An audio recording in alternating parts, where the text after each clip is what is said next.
Sure. Yeah, I'm a pediatric infectious diseases specialist at Lurie Children's Hospital in Chicago. I lead most of our industry-sponsored infectious diseases-related clinical trials at this site.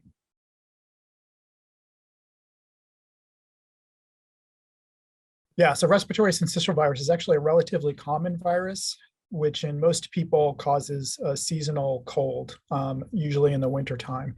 The problem with respiratory syncytial virus is that when babies get it, particularly babies under age 1, they can get pretty significant disease that requires them to either be seen by a physician or to come into the hospital for help with their breathing. So it can be it's the major cause of hospitalization in under 1-year-olds.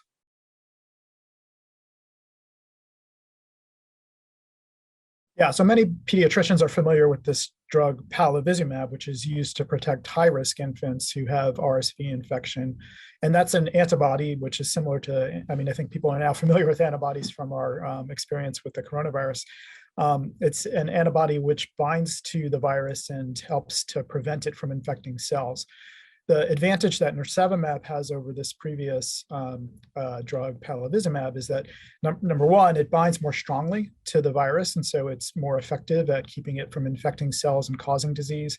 And the second advantage is that it lasts in the body much longer, so it lasts for the entire season during which babies are at risk for respiratory syncytial virus infection, where the palivizumab needs to be given every month. And so babies would have to come in every month to get it.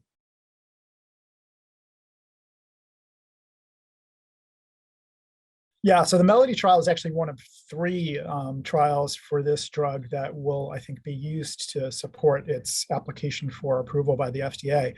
And this is a trial that involves healthy infants in late preterm or term. So I alluded to palivizumab being used in high-risk infants.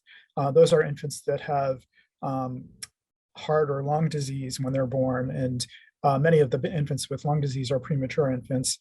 Nirsevimab, this particular study would extend its use to healthy infants, and this study was able to show that it also prevents or minimizes the risks of them needing to be seen by a doctor for RSV infection or needing to come into the hospital for RSV infection. So this would extend this protective drug to basically every infant.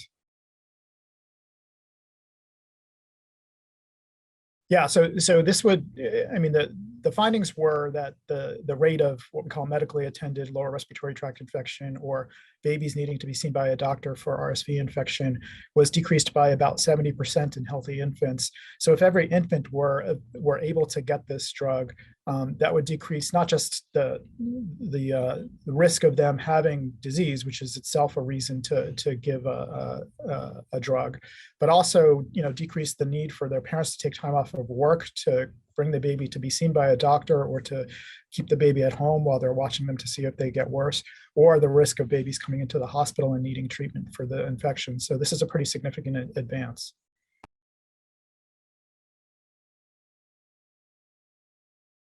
Yeah, so I think this drug is being developed so that every baby can get it, and the company, I think, has made a real effort to try to develop it so that it can be priced so that it's reasonable for everybody to get it.